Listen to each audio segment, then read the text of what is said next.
Today's video is part two of my response to Dr. Alan Strange, who is a professor at Mid Atlantic Reformed Seminary. Their seminary's podcast has done a series on my book, or the at least 3 episodes. And this is the third episode. I covered the second one in the previous video, and the first one I didn't cover in detail, but I'm going to cover the third one. It was about 15 minutes long, and I'll play it and respond to it.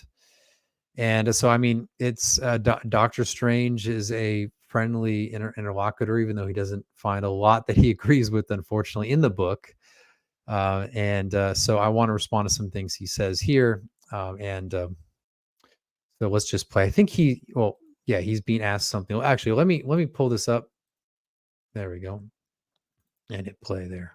That book and this subject matter in your modern church history class at the tail end of last semester. Dr. Strange, I'll just bluntly ask, is there anything good about Wolf's book or this movement? Well, I would say this, Jared. I think I've said that in terms of looking at and diagnosing our culture and vicious secularism and expressive individualism and many of the problems that beset us in this particular era, I think there would be a great deal of agreement about these things are of concern to many Christians, whatever specific sort they might be.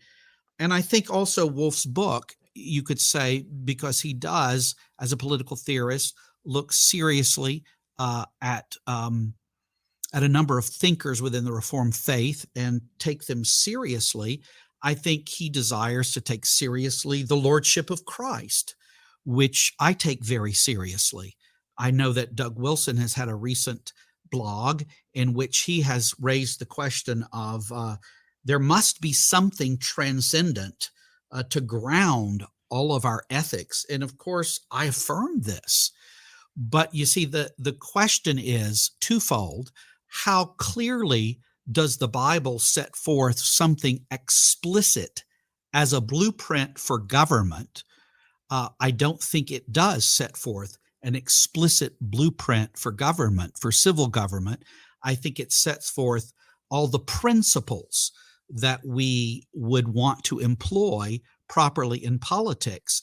But the outworking of those, I don't think are set forth. Let me just say this. So this is really interesting, because I would say that exact same thing, and I actually do say that in the book. In fact, I think I explicitly say in my chapter on civil law that the work is not a sort of blueprint. In fact, because I knew the tendency would be, okay, you're talking about civil law. Well, what laws should we have?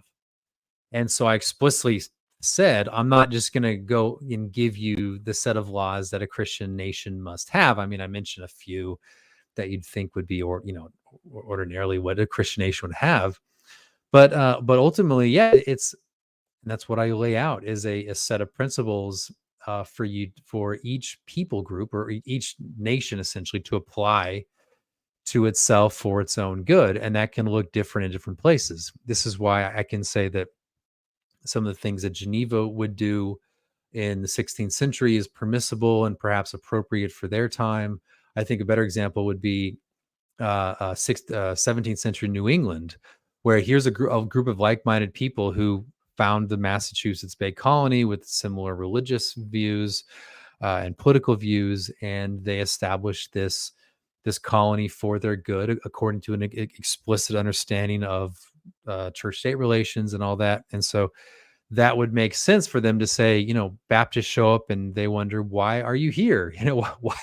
Or Quakers show up and say, if you want to start your own Quaker colony, go ahead and do it, somewhere else. But this is where, so it makes sense in that context. And then jump to the founding period, where you have more religious diversity. Still, you have 90 plus 95% Protestant. It makes sense that you would think, hey, we're a Protestant people and going to arrange ourselves as such. And also to think of your liberties as being somehow foundationally Protestant as well, and try to secure that. And then later on, so the point being is that you can have different arrangements from the same principles. And that's what I lay out in the book. That's why I talk endlessly about the distinction between principle and prudence. I mean, on the religious liberty chapter, I go through the principle, and which essentially is also describing what's permissible in principle.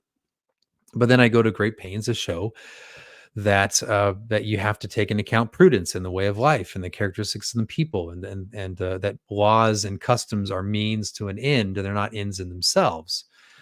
Meaning that you have to define what is the common good, what is the end, and then you have to arrange yourselves with laws and customs to that end, and those will be different in different places. So, I mean, that's precisely what I lay out in the book. So, I'm against blueprintism. In fact, if you follow me on Twitter, I've said very similar things. So, I'm not sure where this comes from. I don't think. I mean, in following the Reformed tradition, I mean, just really not even the Reformed tradition, the Christian tradition, and then also the pre-Christian classical tradition, uh, that there are different regime types that are suitable for different places. So I don't think that democracy and dictatorship are the only two options.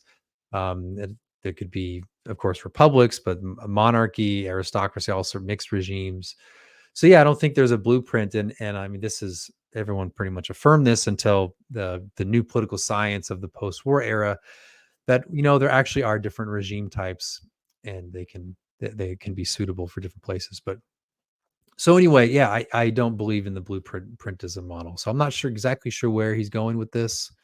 Yeah, again, I think sometimes people are reacting to what they know of sort of Christian right-wing movements from the past. And so I think I mentioned this in the previous video, that people tend to they tend to assume certain theonomic positions or post-millennial positions as articulated in the past that were more like blueprintist. Like theonomy tends to be more blueprintist in the sense that here are the laws we ought to. I mean, not all of them are like this, but it can be very much this sort of, here's the code book and it's universally applicable no matter where you're at, who you're with.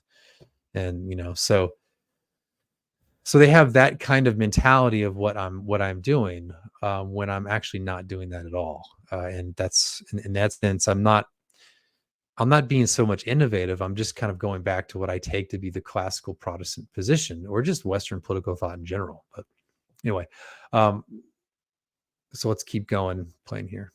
Yes, I think another thing that could have been considered in Wolf's work, where he didn't discuss something like the Jerusalem Council, which made clear that Gentiles, that is to say, the rest of the world, did not have to become Israelized. Mm-hmm.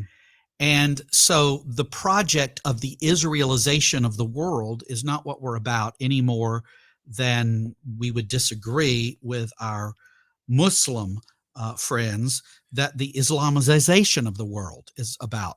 Their view is that the whole world needs to come to speak Arabic, right, and read the Quran in Arabic. We believe that we go into every part of the world and we translate. These are some of the particularities. So this is interesting comment, because I think he's assuming the frame of past eras, of past decades, in kind of assuming a certain theonomic covenantalism, perhaps, that I'm affirming. I nowhere in the book say that there ought to be sort of Israelization or even anything precisely like that. My position has always been that we ought to apply natural principles in politics and political life, because political life is fundamentally a natural thing. It's not a thing of grace. It's not a supernatural thing. It's fundamentally natural. But in applying those principles, they will lead to just the fulfillment of natural principles will point to a higher transcendent good. And so I use the syllogism, which is, well, the major premise would be civil government ought to promote true religion. Okay. And I would argue, and I gave like 7 or 8 proofs, independent arguments for that proposition being true. That is, civil government ought to promote true religion as being a natural principle. But what is true religion? Which this would be the minor premise. The minor premise is Christianity is the true religion. So those two truths, as two premises, lead to the conclusion logically and necessarily that civil government ought to promote Christianity. And why? Well, because Christianity is true religion. So that's the syllogism. If you affirm the two premises, you must affirm the conclusion because it's a valid syllogism, and therefore you ought to affirm it just as strongly as you would affirm either of the two premises. You'll notice in that the first premise is a natural premise, which means that it's universal. That means it's applicable to every single nation. Every single nation, or every civil government, I guess, it ought to promote true religion, which is really just to say that every nation ought to arrange itself such that it promotes true religion. Okay, so that is every nation is obligated by the natural by the nature of things to do that. So this is not actually an appeal to some sort of covenantalism. It's not appeal to the Mosaic economy or the Mosaic polity, the Mosaic covenant. It's not an appeal at all. In fact, it actually in itself, it has nothing to do with redemptive history or grace. That is that premise itself. But once Christianity is then revealed as being the true religion, which makes every other religion or every other body of theology false, that means that the fulfillment of that natural principle requires you to do what? Well, to promote to promote Christianity. So you'll notice that argument, as framed, has nothing to do with this sort of, as I said, the Israelification, as we said, of it. It's in fact the interaction of, to put it more abstractly, the interaction of nature and grace requires an application. So the nature, when in light of grace, requires an application that would promote Christianity. Okay, so has really nothing to do with redemptive history or Israel or anything of that sort. And I thought I made that very clear in the book. I don't ever say anything of what he's talking about. So, all right, keep going here. That Wolf might point out of the different cultures. We affirm that, but we at the same time say there is this one central message that does bridge barriers, that does bridge gaps. And so Wolf so emphasizes the particularity. He does it. You asked last time about grace restoring nature. And Wolf often uses that term, which we agree with, to say what feels natural to us in terms of gifts, instincts. What that means, of course, grace restoring nature is the original creation design for something. But Wolf will say, well, don't you wish to be friends with your friends? Don't you wish to show to your own family primary kindness and all of that? And that's absolutely the case. But that also gets qualified by the gospel, because Jesus says things like, if you only show kindness to the friends that you think can return it to you and not the one in need who may be a stranger, you're no better than the Pharisees. And then he says about family, so this is a very common objection to my arguments that you ought to, that it's good that you put your family first. It's good that you put your own kids first. It's good that you put your wife first over other women. It's good that you put your extended family first. It's good that you put your town first. Perhaps it's good that you put your local football team first over, other football teams. Perhaps it's good that you also put your nation first. Perhaps it's good that you put your local church first over other local churches. And so people tend to agree with that, but then they say, well, but you're also supposed to love the stranger, love the foreigner, love the person who's not your friend. You're supposed to love your enemies. We'll get to that in a moment.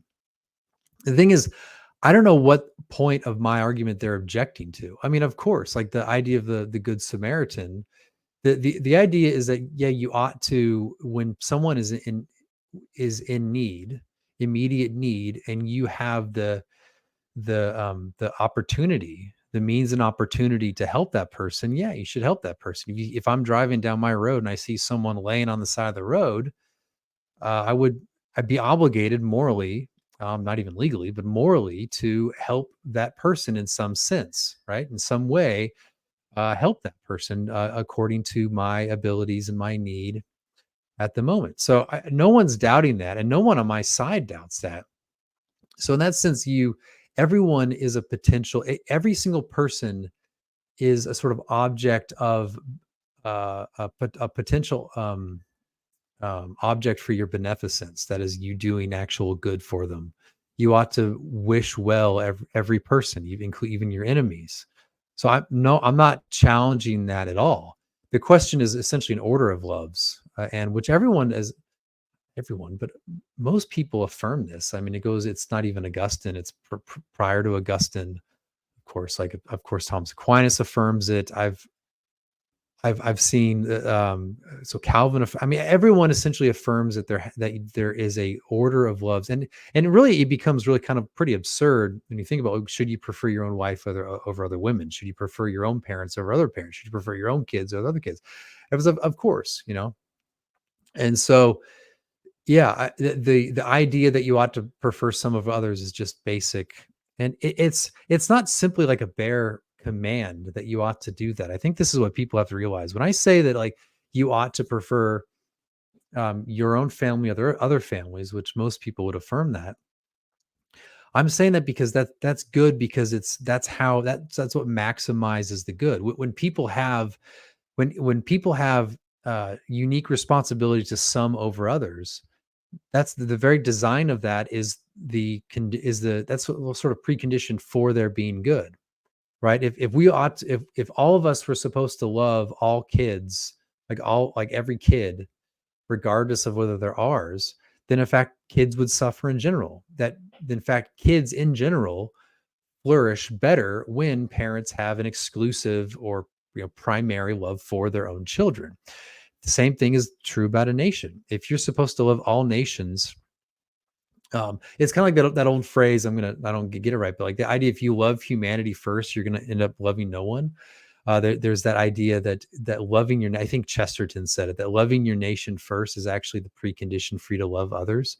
And why would that be? Well, if you love your own nation, your own way of life, your own people more than others, you can then respect someone else for doing the same. You can then affirm, okay, your way of life is different, your tastes are different, but we can all kind of get along. If you think about, like, what has been the most damaging philosophy in the last, I mean, at least in the post World War II era, it's been this liberal notion that every single place in the country ought to be a sort of image of American democracy, where nowadays you're flying the rainbow flag. I just saw the embassy in Moscow, Russia, is now flying the gay flag, the rainbow flag. And so, I mean, you think about the United States with this sort of universal notion, this is a homogenizing force that doesn't actually respect difference at all. Whereas I'm saying that if you love your people, your place first, and you consider them first, you're then going to have a basis to respect other people who do the very same thing. Okay, so that's the point I'm making when it comes to kind of a broader nation. It's built into the nature of things. It's built into us by design. We have an instinct to want to die for our country and not others. That's why we think it's kind of weird that people would go over to Ukraine who are, from like New York, and they're going to go die by a Russian military barrage on behalf of Ukraine. We kind of consider that kind of strange. Why is that? Well, because Ukraine's not your country, right? So it's, but we would say it's not strange at all or weird to say that you would die for your country, die for the United States if you're an American. So you put your country first means that you'll actually sacrifice for it. If you put every country and treat them all equally, you're not going to sacrifice for anything at all. You're not going to die for these. I mean, few people will, I guess. In general, most people, if you're not told to love one place over another, you're not going to do much for that place or any place at all. So, all right, let's keep going here. Relativizes that. He says, you have to hate father, mother, sister, brother, and your own life too. Now all right. So he mentioned, I think it was cut off for a second. He mentioned the relativize thing. So people, I mentioned this in the last video. People bring up the idea of relativizing, but they don't but it doesn't actually answer the question. To say, okay, the gospel relativizes your love for your family over other families, it still throws back the question, well, okay, yeah, I mean, in some sense, I should love my neighbor's family in some way. I get, yeah, of course. I mean, but I should love mine more, right? And probably Doctor Strange would say yes. Well, then saying things are relativized doesn't actually answer the question. What's the principle? Like, by what principle would I choose between loving my own family or of another one? It's all more complicated. Basically, it doesn't actually address the issue, because I would affirm also that everyone is an object of benevolence. Everyone is a potential object of beneficence. It's a question of what sort of priorities do I give certain groups? When am I obligated to strangers? When am I obligated primarily to non-strangers? And just say things are relativized doesn't actually answer the question. The other thing, when Christ brings these other points up, it's the idea of you should hate your father and mother, and those kind of difficult passages. What uh, if he's simply correcting the the sort of uh bounded objects of love. So if he's actually correcting, say, no, wait, you ought to love all people. In some sense, you ought to help the wayfaring stranger, or the down and out downtrodden stranger. I would affirm that as well. I mean, and so to just say relativize doesn't actually solve the problem. So let's keep going. Y'all understand he doesn't mean hate in a literal sense, but he means relative to him and his kingdom and its values. And his kingdom values, which his kingdom is not a kingdom of this world, his kingdom values are what is superior. And if you put anything in the place of that, it's idolatry. And it seems to me, if you were to ask what are the chief flaws of the book is a huge distraction at best. In other Okay, so I think he's moving on from here. But again, okay, kingdom values, and it's not of this world. So if are we then called to not love our family more than other families? I mean, I know that he would say, of course, we are called to love our family over other families. But people do this where they throw out like, oh, kingdom ethics or kingdom not of this world, without actually answering the question. They'll say relativize, but they won't actually answer the issue. I mean, are you creating, is there a contradiction? I mean, as Christians, are we called to be part of this kingdom not of this world, which doesn't have this, focus on your family or primary love for your family, your nation? But at the same time, we do have families and ought to. So are we affirming a contradiction? Is there a quote tension in it? Well, what's the, like, I think people that they in order to try to like confront my order of loves arguments, they then have to posit something that in principle is a contradiction, and they'd have to choose one or the other. Either you choose my position or you choose this really wacky, love, like the foreigner, more the foreigner thousands of miles away as much as you love your own children. Um, Again, it doesn't answer the actual issue, doesn't answer the question. It posits a sort of tension. And what's interesting is, like, whenever this kind of like tension or tension or contradiction is posited, it always seems to be that in the end, we're just supposed to accept modern multiculturalism. Or it's a sort of thing where sometimes I call these like wisdom statements, because you can't analyze them according to logic, because again, it would be contradictory. But it's a sort of wisdom statement of like, it's Jesus relativized our order of loves. Okay, but then you ask for the actual particular applications, and it's all over the place. Yeah, you sought to do this, and then there's just contradictions, tensions. I'm asking for, what is our ethical duty, and what ought we do? What are the ethical principles we ought to operate out of? And mine is actually coherent. It loves each person, just not the same way, or in the same intensity, in the same ways. And but when you posit this sort of otherworldly kingdom ethic, you have to ask yourself, in what sense does it cohere with the natural order? Okay, so is grace contradicting nature? Is grace eliminating nature? Is it destroying nature?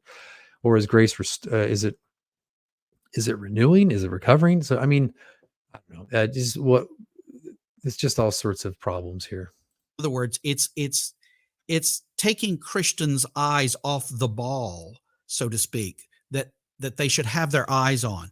For a Christian, what should be central really are the concerns of their own personal lives together with their families, together with their church. In other words, what should be central is that they are walking with Christ and they are seeking to bring this message of you need to come to Christ, you need to walk with Christ and live for Christ. We need to be bringing this to the world. And what Wolf is saying is what we need to be bringing to the world is to subdue it to Christ, whether in their hearts they're doing that or not. They need to bow the knee to Christ, at least outwardly. Everybody needs to be in due submission to this. And I don't disagree that. So I mean, there's just levels of confusion here. I say many times in the book, again, I think he's importing assumptions from old post-millennial theonomism or whatever into this. I say many times in the book, the reason why that Christian nationalism or an outward Christian political social order is not an end in itself. It's not a command of the gospel. That is, it's not like some sort of it's not a command of the gospel in itself to essentially Christianize civil society and government. I say this many times. What's the purpose of it? The primary purpose of it is to create an outward order that facilitates the inward order, essentially, or in other words, it's to allow the church itself to flourish in its spiritual kind of eternal, heavenly oriented life. So I don't think that Christianizing the outward order is an end in itself. I think that the outward order is a sort of help or support or ancillary to the sort of administration of the church and the inward life. And I think I mentioned in the last episode, it's kind of like if you go to church and you're starving, you're probably not going to be able to focus very much on what's happening. If you're at church and you don't know if roving bandits are going to storm in there and shoot up the place, you're probably not going to be able to focus very much. So that's just extreme examples. But that just shows that the outward order does matter for the administration of the things of eternal life. And I think we can have instead of just eliminating hunger and roving bandits, we can have a positive vision that is Christian, that supports that positively rather than just eliminates hindrances, but actually promotes. So I don't think also, the other thing too is he mentions families. He says we should focus on our families and ourselves. Well, what I'm saying is I think society as well, there is this tendency within evangelicalism to think that the ecclesiastical church, or the church as a local association with the family, is enough to actually resist the forces at work in society. It's almost as if like the church and the family are not porous in relation to societal effects, which we know that's just utterly false. That the family is porous and is influenced by the society itself.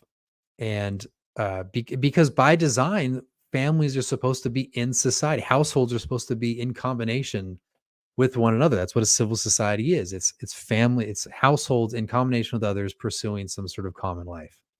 Okay. And we're in the world, families are in the world. And my point is that it would be better in order to have a society that actually promotes Christianity rather than opposes it. So anyway, I think we could also focus on civil society, but let's keep going. People need to be in due submission to this, but that doesn't come about with swords loud clashing. That doesn't come about with us forcing this upon people. All right. So this is like so first of all, as has been pretty obvious, I've never said that you should force Christianity on anyone. And he's right that the kingdom of God as a eschatological kingdom is not advanced by the the external outward sword. So you can't establish a law that say you will be Christian, and if you obey the law, everyone's as all of a sudden Christian. That doesn't work that way. I deny that repeatedly in the book. I think that when we order our households towards Christian things, it is an outward order. We want our kids to obey God and Christ. We discipline them in that regard. We pray with them. We do these religious practices. We have certain standards. All that stuff in the family is outward, and it's in the family as a natural institution is doing that, are doing things of grace within the family. And so is that force, like forcing your kid who's 10 years old to go to church when he wakes up grumpy? Is that forcing religion on him? When you pray around the dinner table and you expect the other kid to be quiet, one of the kids, all your kids to be quiet and do the whole, whatever, they close their eyes, whatever. Is that forcing religion upon people? I mean, it isn't outwardly, you're using your power, your parental power to have them do something.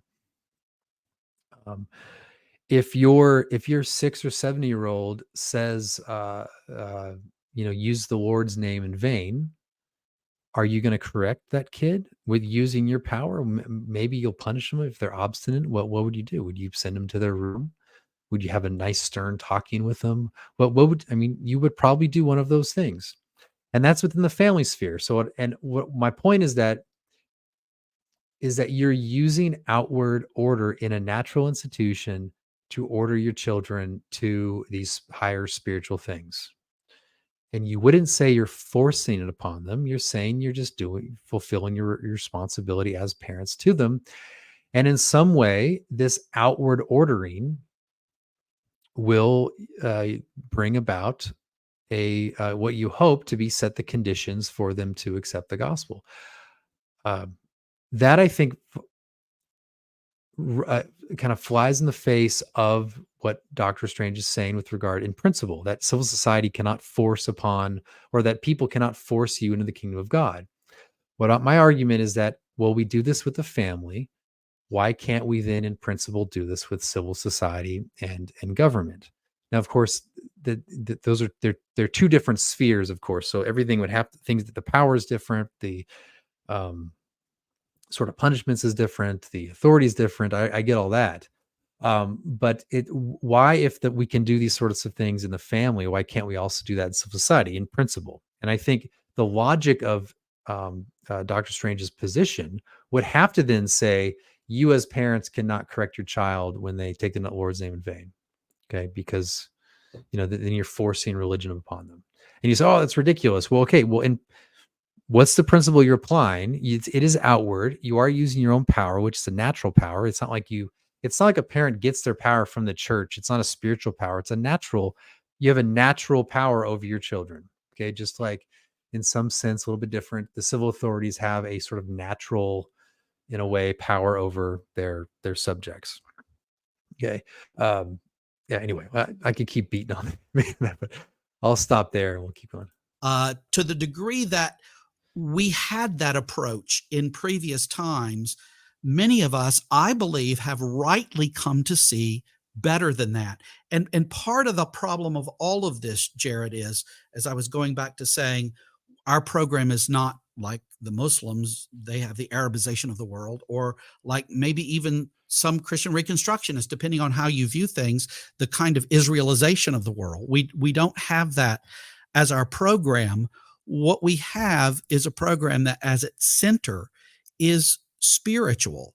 We're taking this spiritual message into every place. And I believe Wolf's approach subverts that. He subverts it because he really sees as primary the establishment of Christian culture in Christian nations.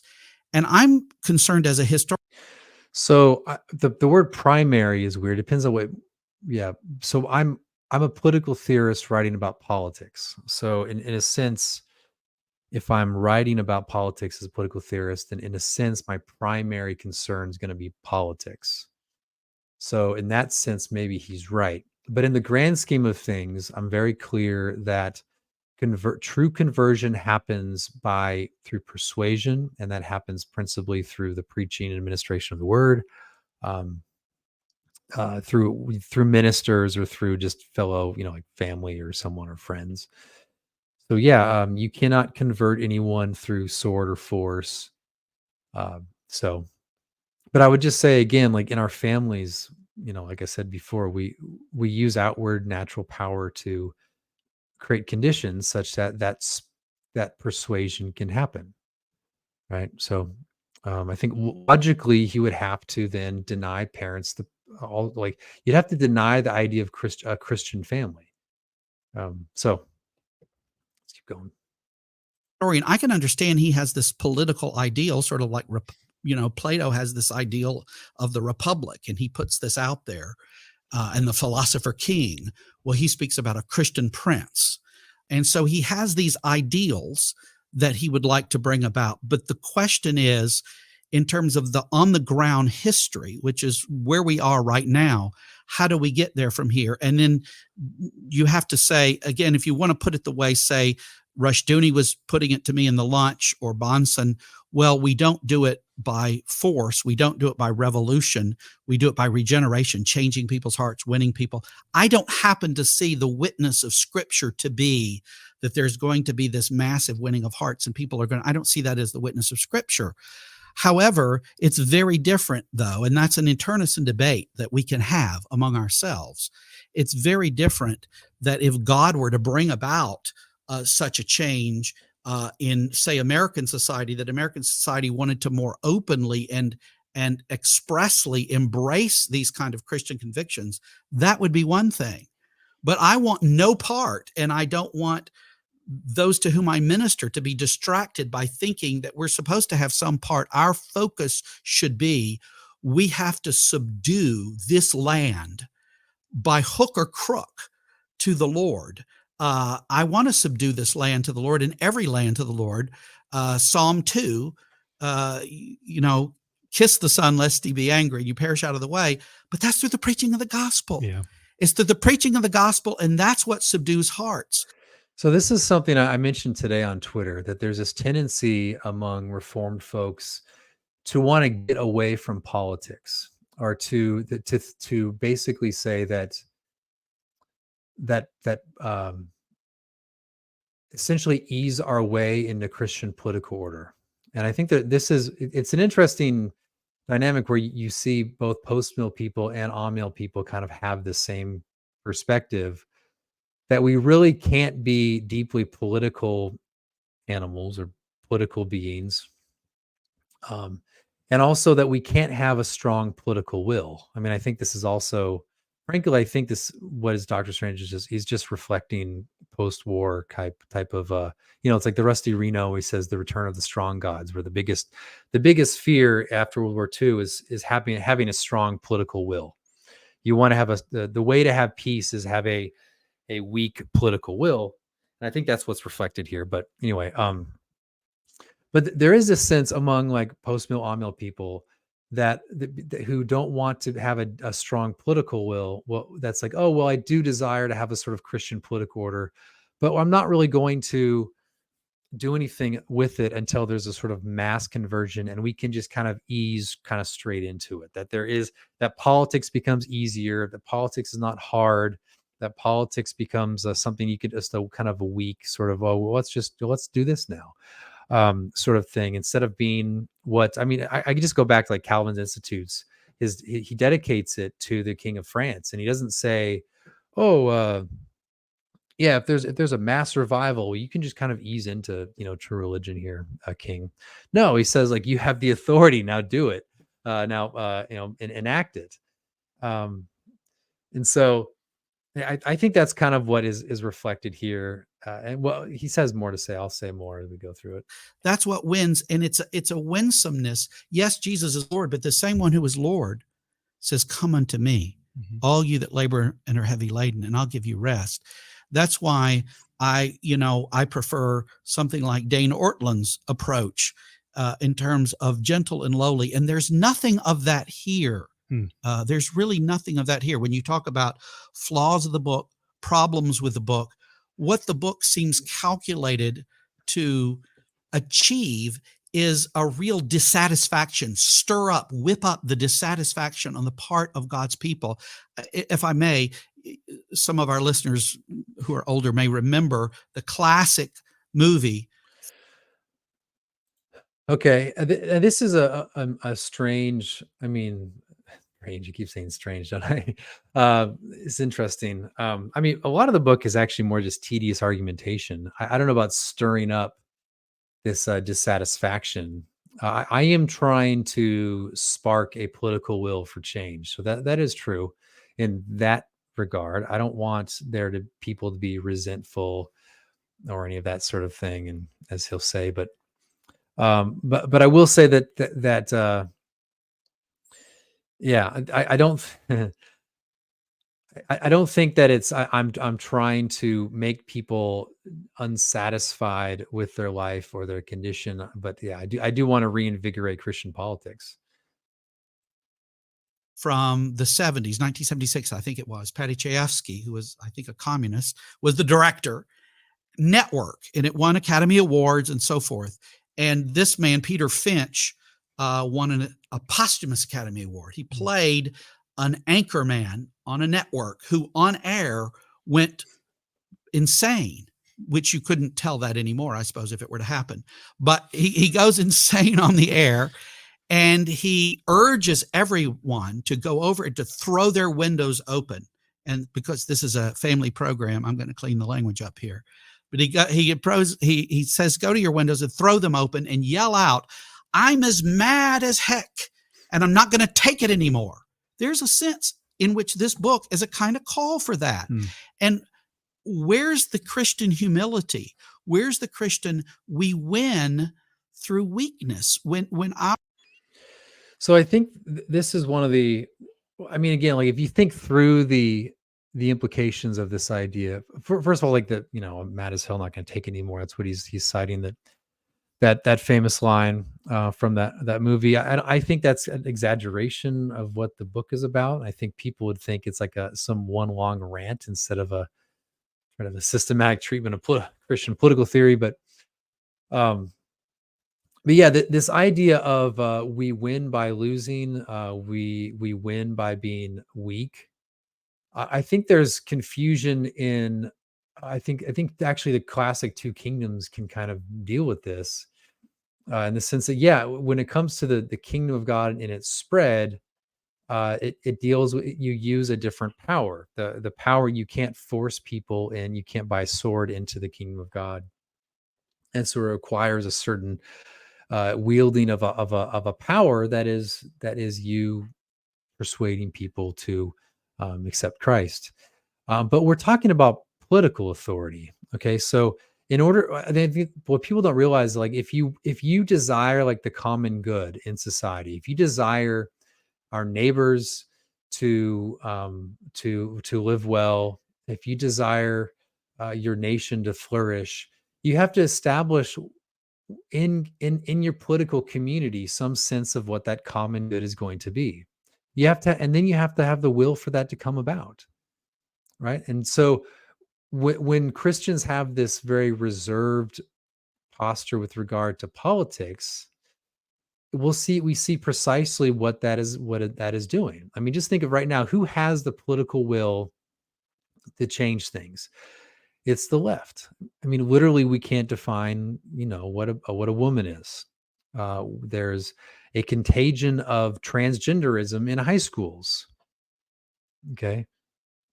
Why is that happening? It's happening because conservatives, I mean, this goes back to, like, I think conservative politics and the conservative movement, but let's just say it goes back to because Christians have been a sort of live and let live, be humble, love your enemies. Like, they use those lines to then not have a robust conception of the common good and then saying, no, this is what it's going to be. Okay. So if you want to love your neighbor, you ought to have a strong political will. I mean, again, this goes back to like this post-war period thing where we are afraid of having a strong political will. Like, you have to define what that common good is, and you have to pursue it through what? You pursue it through the authorities established by God for good.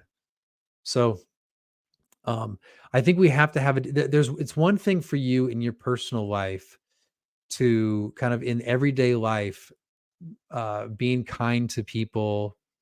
In a minute, Dr. Strange will talk about the loving your enemies, and there's a place for that in everyday life. But there's also a place for throwing your enemies in jail.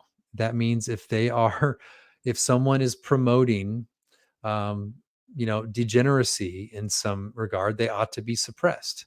It's interesting. Like Christians do have a strong political will, but it's only for certain things. So they really, really don't like, say, racism.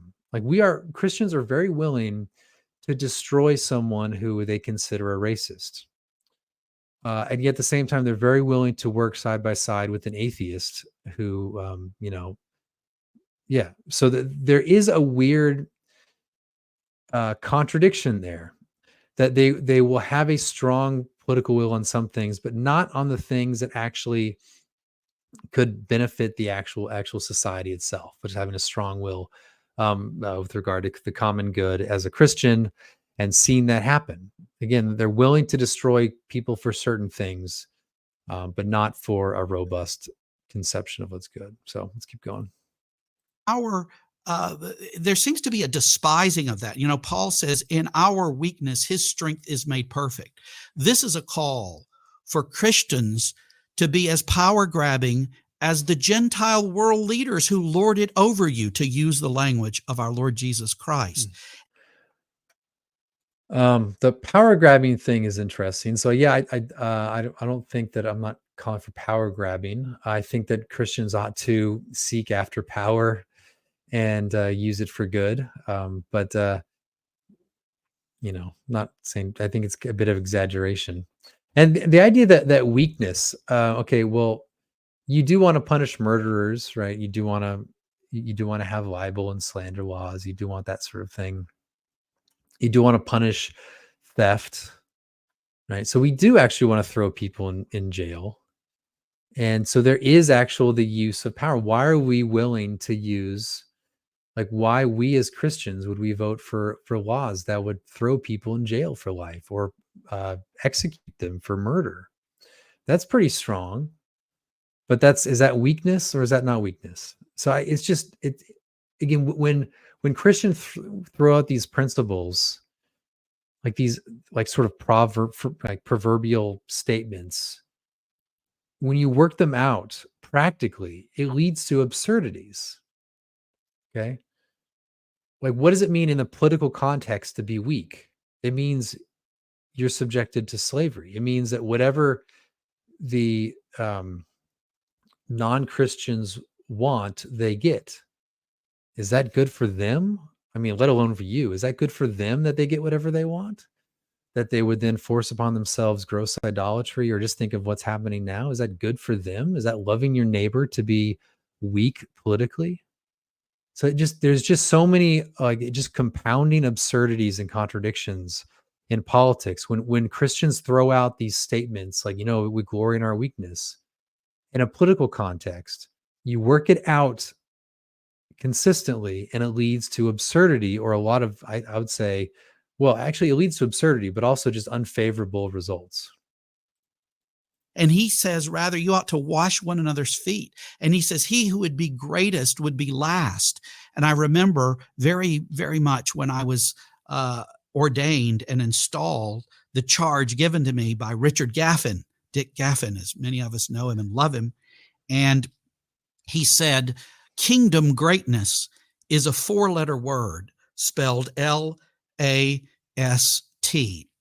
And I can only regret that I have not embodied that more in my own life and ministry. All right, so he's talking about ministry first of all. So he's talking about spiritual ministry as a herald of the spiritual kingdom of God. So does that apply to a civil magistrate who wants to execute the murderer? What about civil society? Should we all openly condemn the racist? Should we not be too disturbed by the fact that a racist lost his job? So what should, is that weakness or is that not weakness? And if we're going to be last in society, shouldn't we be willingly to become slaves? I mean, is there anything more last than actually being a slave? Does this call for Christian ethics that we are now ought to be like submit ourselves to slavery? In fact, the kingdom ethics is to become a political, essentially political slave, to not only accept our slavery, but to pursue it, because we ought to pursue the ethics of the kingdom. Now, people are probably acting, said, "Oh, of course not." Blah blah. Well, logically think it through. I'm not, you can deny it, but I'm saying logically that's what your argument entails. So again, people throw out, in a political context, the last must become first. Okay, so all Christians have to be last. Okay, so we should be slaves, right? Right? No? Well, why not? Well, why not? Give me the argument. You can't simply just deny it, So, but people just don't, they don't think it through. That is my desire. That is my goal. And this sort of book just does not savor of that kind of thing at all. I hate to say it. And so I have with Brother Wolf and others of that sort, a difference, a disagreement in the whole approach to this. It isn't that there's not lots of things we don't agree on. So would Dr. Alan Strange, would he agree that it was appropriate for Lincoln to organize a massive military force and invade the South to end slavery? Let's say that's the purpose. Was that okay? Was that justified for Lincoln to use that level of violence? Was that Christian? Is it Christian to do that? I don't. Would he say yes or no? Oh, what about the American Revolution? Is the American Revolution justified to throw off a tyrant in their eyes? Are these things justified? Are we? Do we have to be pacifists now? Are we to use our force against force if someone is trying to come after my family, or just come after me, just me? If I want to preserve myself from violence, can I overpower and exert power over someone else to prevent my own harm? Shouldn't I be last in relation to the guy who's first? Shouldn't I love my enemy? Clearly, someone who wants to kill me is my enemy. Should I not then strike back, because then that would be harming my enemy? Again, are these these are just questions you have to think through in Christian ethics. But when someone like me says, wait, we ought to have a stronger will with regard to these, wait, no, we can actually seek after our good. Politics is not bad. When I say these things, people like me say these things, you get these sort of responses. But has anyone thought them through? Have you thought them through in like real world part, like specific cases? I don't think so. And so, But how do you go about this?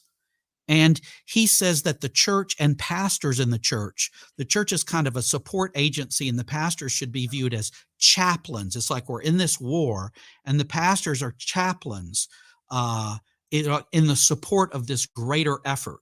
And his approach really means. So on that, as a clarification, I was using chaplain as an analogy, not in terms of warfare, but in relation to the Christian nationalist movement. Because I don't want pastors to be in charge or in the chain of command as pastors.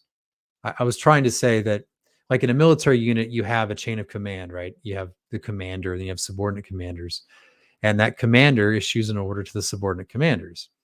The chaplain is part of the special staff of a commander, and advises on things spiritual, ethical, that sort of thing. Okay, so the point was not that we're in a war, though I don't, entirely deny that, but it was an analogy concerning the relationship of a minister to sort of movement leaders in Christian nationalism. So just as a clarification, the analogy was not referring to warfare. It was referring to the relationship of leaders to their advisors.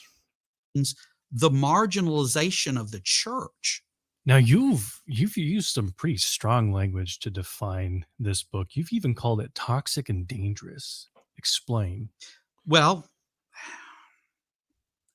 I took no pleasure and take no pleasure in that. But I think Wolf's call for revolution, and he says that we're in a tyrannical situation that justifies such, although at points he seems to back off from that and say, well, there's still things that we could do short of this. Well, of course, if there are things that you could do short of this, you're not really in a tyrannical situation. And you wonder, I mean, you think of situations like China, like North Korea, which are real tyrannies. And you should really be ashamed to say exactly what we have is that. But All right. So I didn't say it is exact. I do think we live in a sort of tyranny. And I actually made an argument for that we live in a liberal totalitarianism.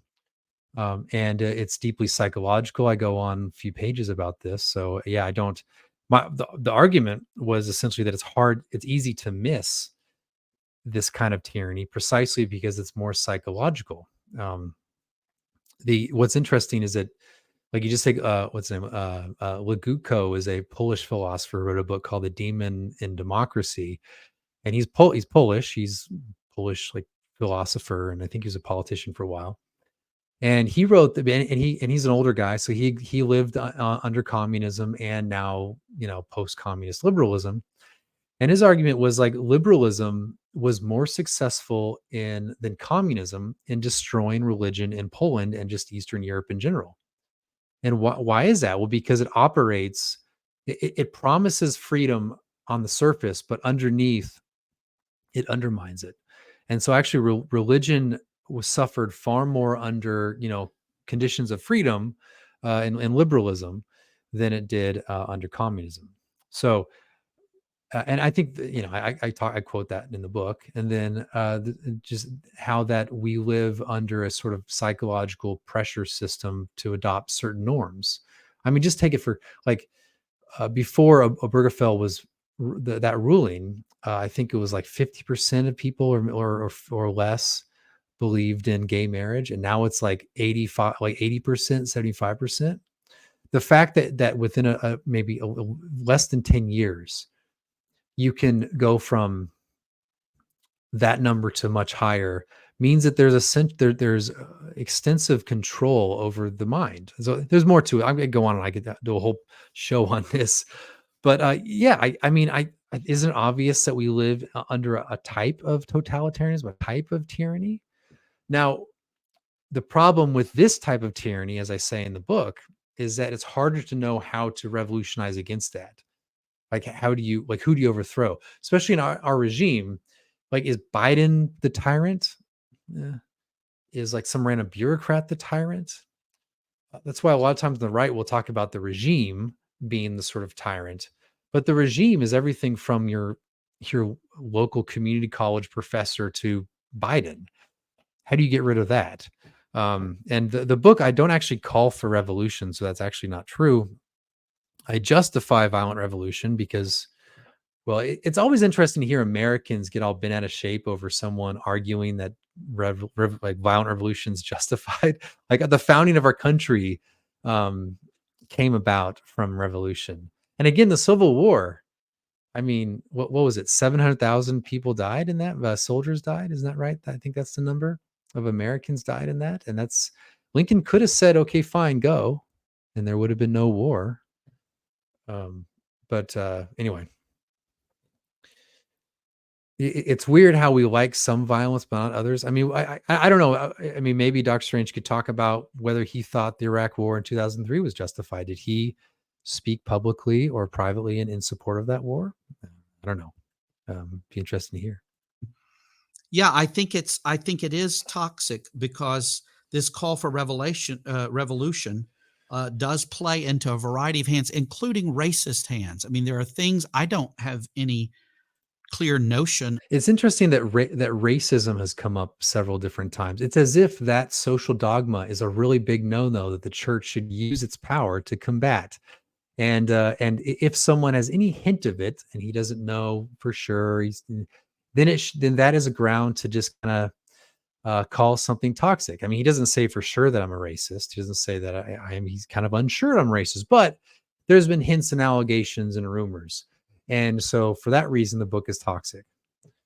So somehow that that thing it's worth using power to suppress something because of rumors and hints and allegations of racism. So we can use power against that, but we can't use power against the atheists. We can't use power against the degenerate in our society. We can't say, public universities should not have communists on the staff, or maybe the liberal justifying degeneracy shouldn't be there either. We can't talk about that, but we can talk about how Wolf has hints and allegations of racism, and therefore this book is toxic. Of this with respect to Wolf, I don't charge him with this, though he has said some things I mentioned last time that are unwise in this respect. But I think this plays into racist hands when you talk about ethnicity, and in ways that sound like Nietzsche or sound like Mein Kampf. And you Sound like Mein Kampf. Wow. So now it's connected to Nazis. Yeah, whatever. you don't distinguish particularly, and you're encouraging young men to sort of strike out. And as I said in that example from Network, to refuse to take it anymore. You've been pushed around, you've been manhandled. And you could say, is this not just another internal reform debate?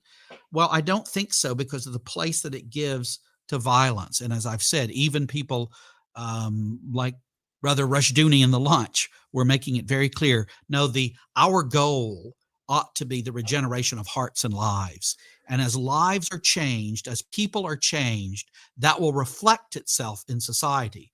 So again, this is that, I would say, a post-World War II mentality, which was not evident in the past, certainly not in our tradition of revolutions, civil wars. It's American tradition.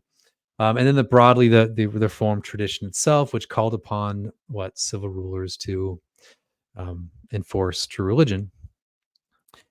And so I think this is kind of deeply ahistorical, and it is a way of avoiding politics. I don't know how to emphasize this enough. Like, that's what this is about.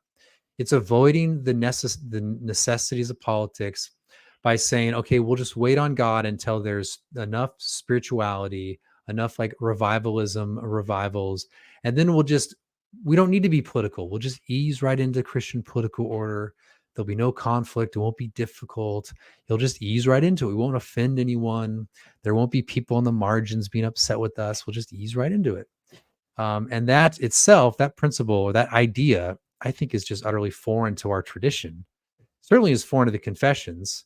And then of course the practice, and of course the many writings of so calling my book toxic, the whole violent revolution thing is kind of exaggerated by him. I do justify violent revolution, but I don't call for revolution. In fact, I mentioned that most revolutions are failures, and you have to consider the feasibility of it. Okay. And in fact, I think I mentioned last time, like that chapter, I could have actually removed that chapter from the book, but I wrote it and the editors put it in. So there it is. It's more supplemental to the argument than it is fundamental to the argument.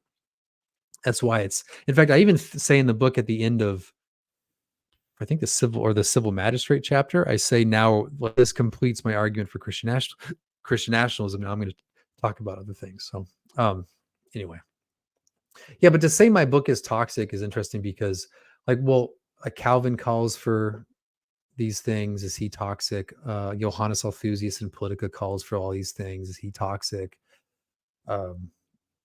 People like Beza and the Burke and other books have in that period of time would call for the justification of revolution and resistance.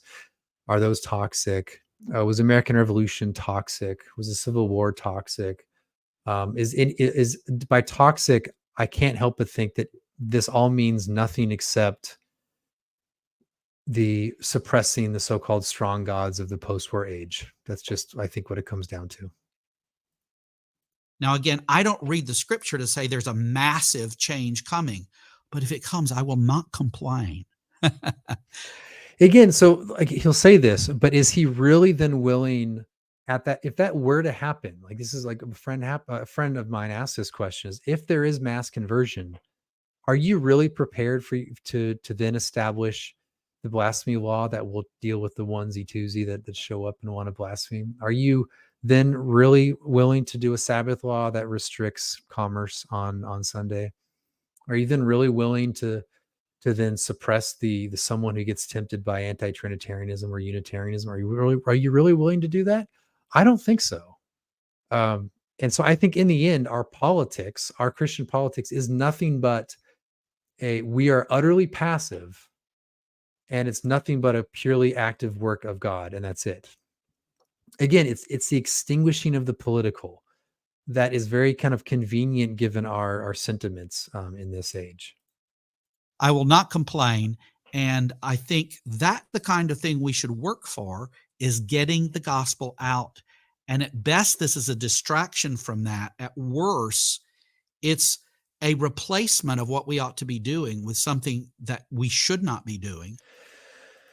So I think we can do both. I think in our family, I think we feed our family. I think we try to order our family. We work. We do all sorts of things in our family. And it also includes spiritual things. So if we might be doing really good when it comes to preaching the gospel to our kids, but then also failing in ways to teach your son how to ride a bike, or to focus on this child over that child. There's all sorts of things we can do within our family at the same time. And I think same thing with civil society. We can have strong preaching in the gospel. We can have strong worship in churches. And at the same time, we can be political beings, and in a sense, fulfill our nature as political animals, and pursue those things also politically.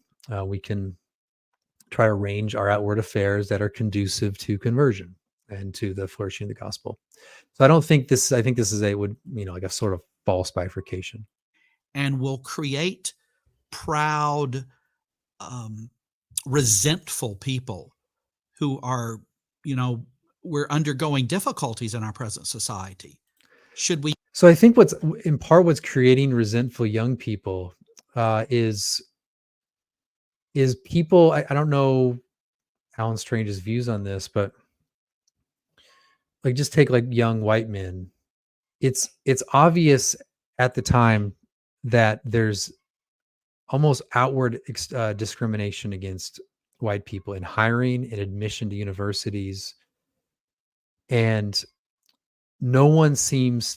very few people in the evangelical world cares.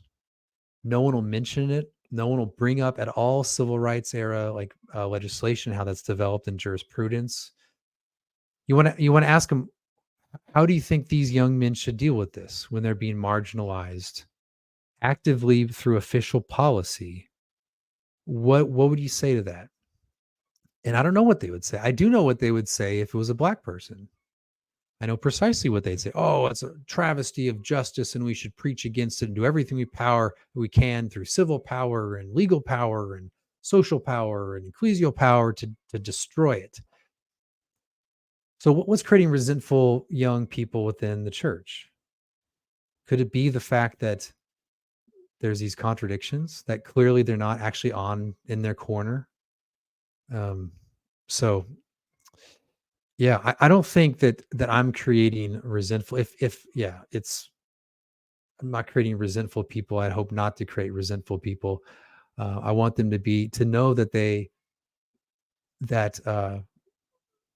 people can be empowered because God in the gospel restores people to a will for their good, to a will for their earthly and heavenly good. They're not passive. They're not like, grace doesn't make men into women, or it doesn't make, better put, it doesn't turn masculinity into femininity. Doesn't transfer an active will into a passive will. That they can actually be strong, self-affirming, and pursue by their efforts and grace to better themselves and their people and their communities. So, but I guess that's my stump speech. Be proud, resentful, resistant, wanting to go after the people who are, we think, creating problems from us, or should we even love our enemies? All right, so that's the last line, and then they go out. Love your enemies. This is the last thing I'll say because I've been going for an hour and 10 minutes. Love your enemies. So love your enemies does not preclude you from self-defense. So I could shoot a guy who wants to kill me. Is that loving my enemy? He's in my enemy in that moment. I think Doctor Strange would affirm that I can shoot him back. What about a murderer in society? Should we have a strong political will to suppress murderers and when to catch them, throw them in jail, or execute them? I think most people listening and listening to Doctor Strange would agree with that. What about in terms of theft? Should we make sure that the thief gets punished? Should we armed robbery? Should that be a really bad thing? Yes. Should we how do we love those enemies? Right? If someone is trying to, like, people who are trying to trans kids actively in society, how do we love those people? Or how do we love our neighbor in our enemy in relation to those people, or love our neighbor in relation to those people? You you get them out of power. You take them out of power. How do you love? How do I love my neighbor with regard to Christian things? Well, it would be actively in society trying to have a Christian civil society or a Christian civil culture, wouldn't it? Wouldn't all those people actually, even if they weren't Christians, they were nominal Christians and not true in their hearts, wouldn't they still benefit and from a life within a Christian society of that sort? So it doesn't answer again. Like, people throw out these lines, love your enemies, but they don't actually deal with um, the logic of it. They don't consistently apply it, right? Are we to accept anarchy so that our enemies know that we love them? Are we to, I mean, just, I could keep bringing up racism. Are we to bring every force in the world against the racist? Is that loving our enemies? Is that loving those people? So again, I think that the problem with Christian ethics today, the problem with Christian politics today, is we have these lines that we throw out to these so-called like defeater lines against certain ideas. But then when you actually seek to apply those to other areas of life, or apply them consistently, it becomes at the level of just kind of absurd, contradictory, ad hoc. And so we need to do better in this regard. And one of the reasons why in my book, I mean, one of the reasons, like, why I quote so often the Reformed tradition, is that these guys understood how all these questions have to be kind of answered consistently, coherently, systematically, and I mean, and they did that. That's what they sought to do. They understood that there's a discipline of ethics, of politics, of theology, of philosophy, and when you make, like a statement of ethics, like love your enemies, that has to be brought into a coherent way of living, right? That we have to actually have these operating principles that we apply consistently through different areas of life and different circumstances. And they shouldn't contradict one another. They shouldn't appear to be ad hoc. They shouldn't like kind of run through like a set of proverbs and somehow spit out the answer. And if you get the wrong, like a different answer, then you have a, like me, then you're false, or it's wrong or something. So I mean, there's just way too much incoherence involved, and but I'm going to end it there. All right, so I don't think there's going to be another Doctor Strange video, and if there is, I look forward to it. But yeah, so thanks for listening, and bye bye.